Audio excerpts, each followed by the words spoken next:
Good afternoon. This is going to be a post-ComicCon review of some of the cool stuff I did over the week. I had an amazing time and picked up a ton of stuff. If I had to describe my experience in 2 words, it would be Cryptozoic and Sideshow, Court of the Dead. Okay, more than 2 words, but I couldn't decide on Sideshow or Court of the Dead.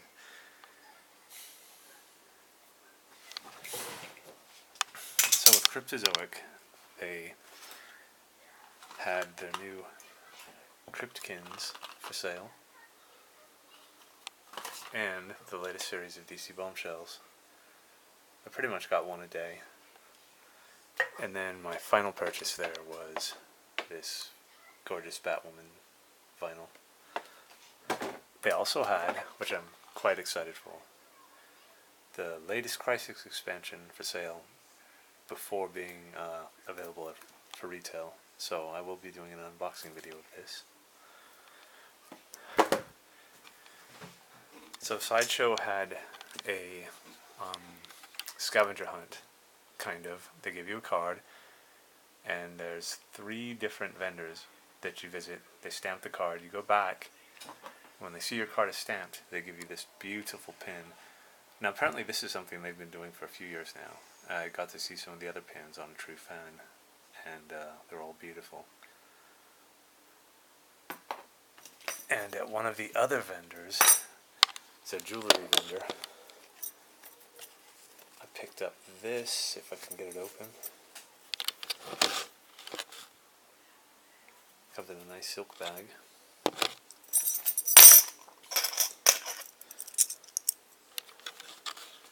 I believe this is the symbol for the Spirit faction. Really nice and solid. It's just technically a keychain, but if you remove it from the clasp there, you can use it as a medallion of some kind, I guess. Figure I'll use it somehow or integrate it somehow in the board game when it comes out, which was on display at the booth in all of its glory. And I should describe more about that scavenger hunt. So when you go there and you get this pin, you do give it a second card for a secondary quest, where you post a picture of the Sideshow booth or your pin with a hashtag. Then a couple days later, they announce some winners. Those winners will get to play a private game of the Court of the Dead Mourner's Call game with the creators and have dinner. And I think the winner of that game gets some kind of grand prize, being the game itself.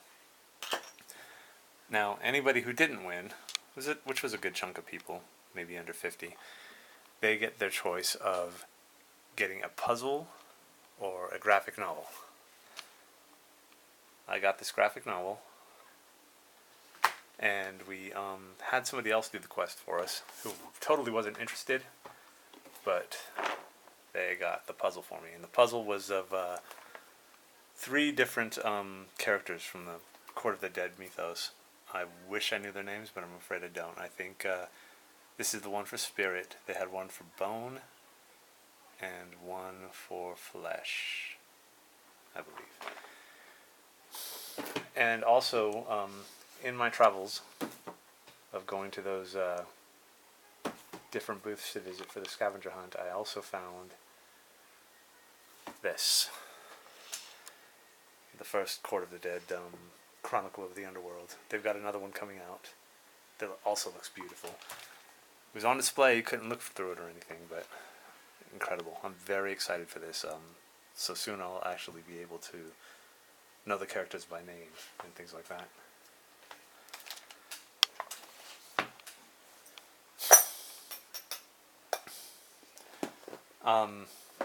So all week I was also stopping by the people that do Super Fight, and we picked up this Super Fight Con deck exclusive. Also be doing a unboxing and card read through. But we picked up Grim Forest. We watched a few videos. It looked intriguing the way the components and the way this box is put together. the interior is amazing, so I will be doing a unboxing of that. And I know several exist, but I might as well do one too.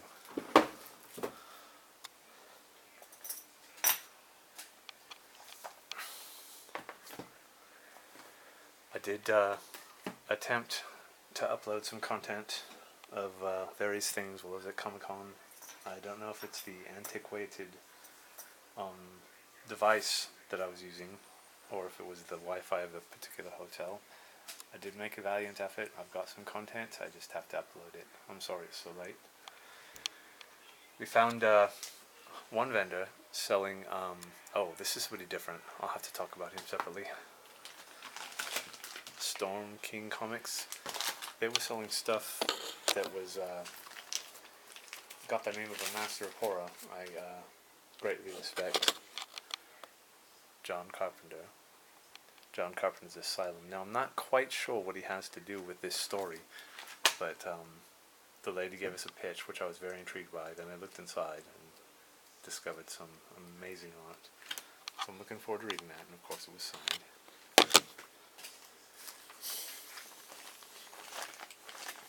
This is actually one of two graphic novels they had of that Asylum.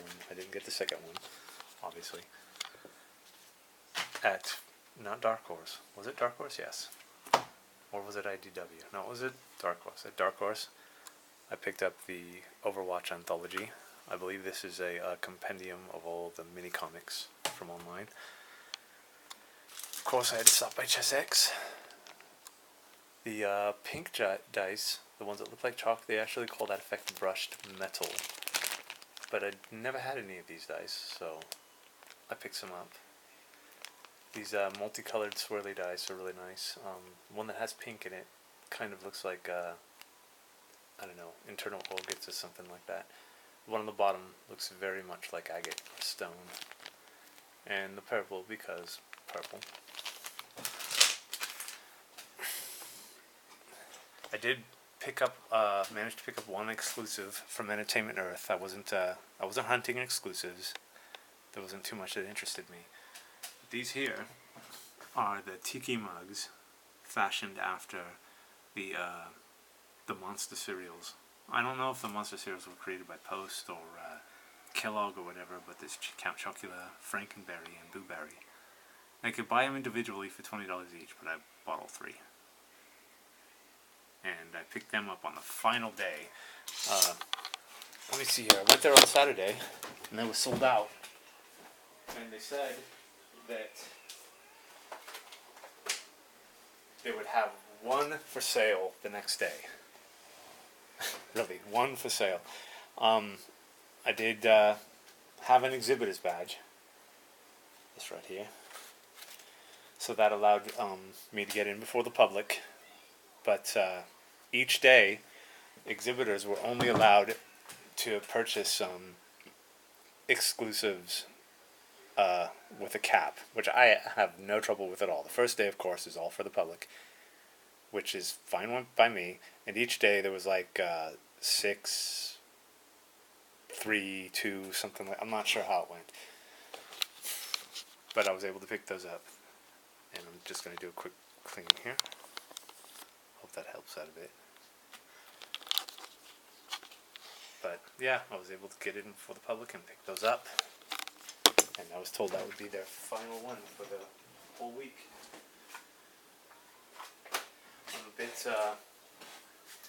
I'm a bit slow right now. It feels like I only got 10 hours sleep. Obvious exaggeration, but I did drive overnight on the way there. Averaged maybe 3 to 4 hours a night. And drove overnight again to come back. So let's try to blow through this. One of an artist I really like, and I can't remember his name, but we saw him for the first time at Silicon Valley Comic-Con about a year ago, and he had some just amazing art of like Old West, but the cowboys were all skull cowboys and guns and Indians and the dancing Old West dancing girls. And I've got another deck of cards that he did, the one previous to this one. I haven't looked at this one yet. I have taken it out of the packaging, but I haven't actually gone through the cards. This I believe we got at Dark Horse also. This is a deck of cards around the art of the amazing Frank Frazetta. I was kind of on a quest for fantasy coins because that's kind of just been something I've been collecting lately. So one day I'm at this one game vendor that was selling a lot of Munchkin stuff and Cthulhu stuff.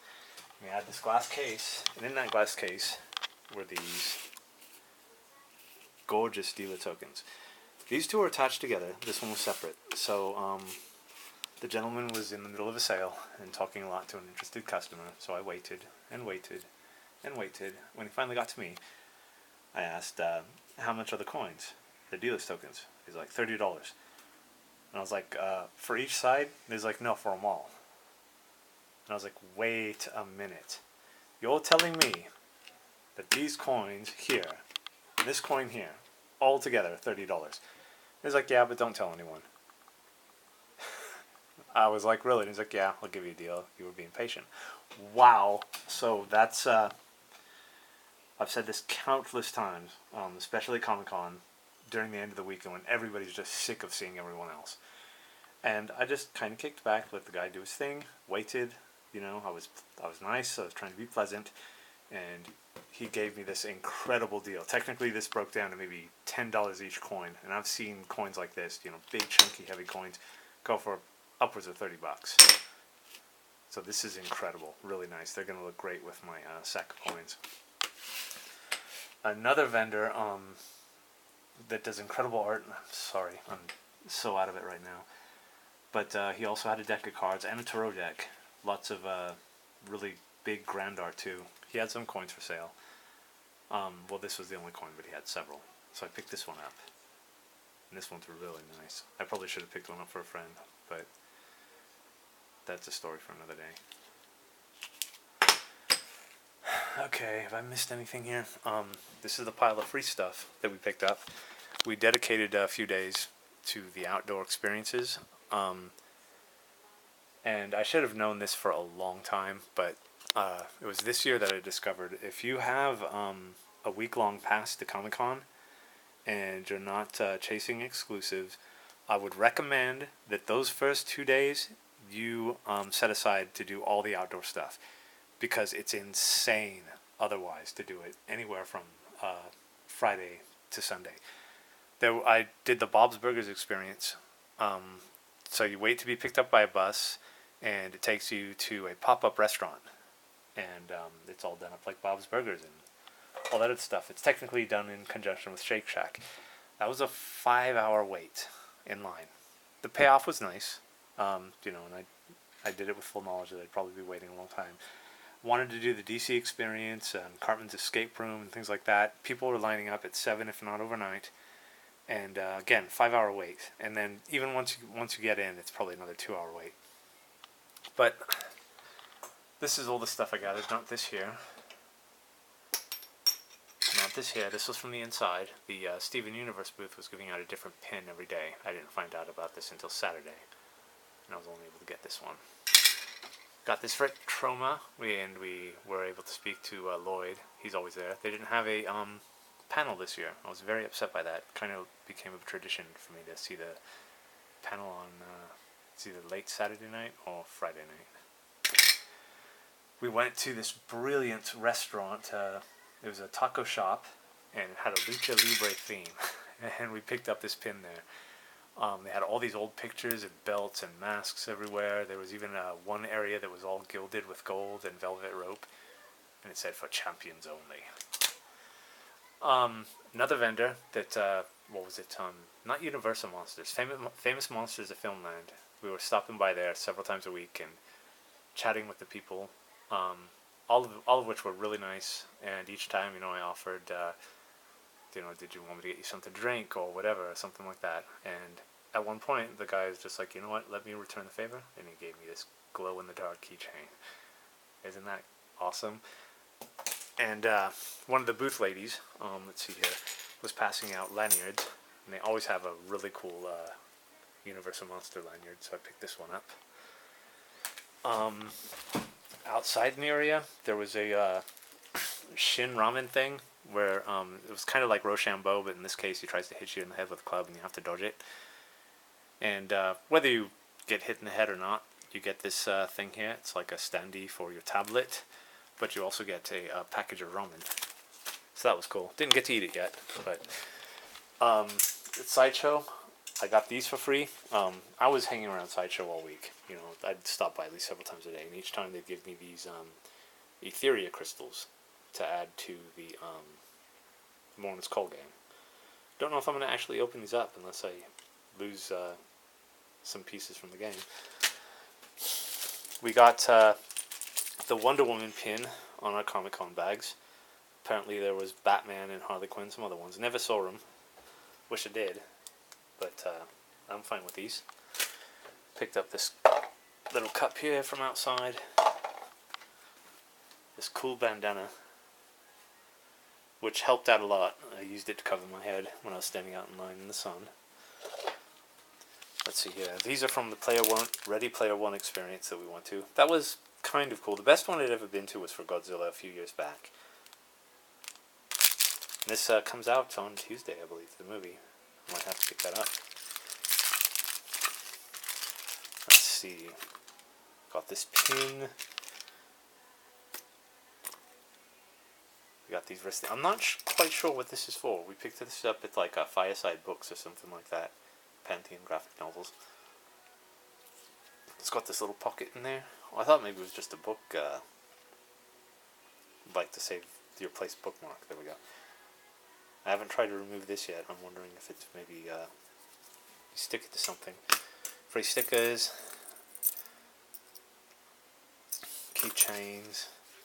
Now this is a lanyard that came with the ComicCon badge, but I switched it out for the Universal Monsters one.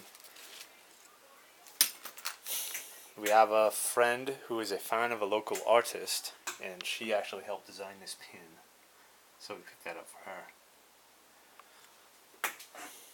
And, oh, the free books, yes. We were able to get a few.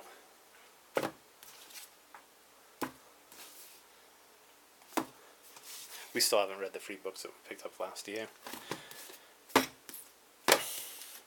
And speaking of free books, we met a vendor. Well, it's a game vendor we visit every year. A really nice guy named Travis.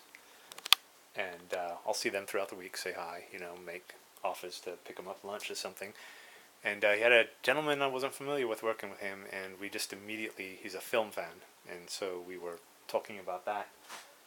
And I don't know how he, because we were just talking about films, I don't know how he just felt that, I saw him the next day, and he was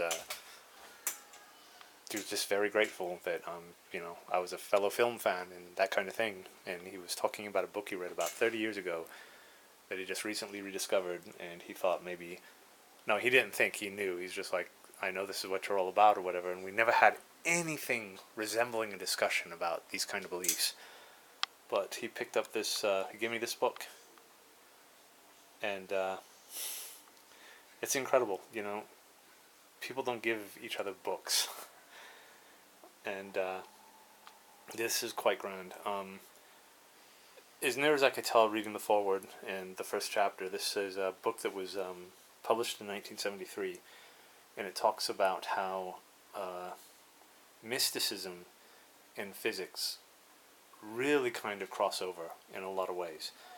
I listen a lot to Greg Braden and Michiko Kaku and these kind of things, and it's just incredible how ancient traditions and beliefs have crossed over into the realms of science. And this book, I believe this book deals with that. We never had anything, we never discussed anything with like, but somehow he hit on that was where my beliefs lie.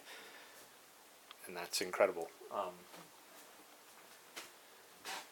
And that's just one of the instances of just like these great acts of kindness that were happening throughout the convention. And I'll have to do a separate video for that. This video is running a bit long. So just to recap, we will have an unboxing video for the new DC Crisis. and for the new Super Fight deck, and probably Grim Forest. ComicCon was a wonderful experience this year. It had some low points, but the good far outweighs the bad, and I'm already looking forward to next year. The trailers for Aquaman and the Shazam movie were the definite highlights of that. I'm so glad Marvel just backed out of this Comic-Con because DC got its chance to shine, and I really hope that they're able to knock Marvel out of the top seat for a little while. DC deserves it. And the Teen Titans Go movie, I got to see that there. That was incredible and funny as all hell. I'm going to go see it again, and I'm going to pay for it. It's an incredible film. Alright, so this is all that we gathered at Comic-Con. Made some amazing friends, and have some memories that will last a lifetime. I'm entirely lucky and grateful for this experience. My friend Mel, who got me in there, and all the people we met, and those that were nice to us, and the ones that we were nice to.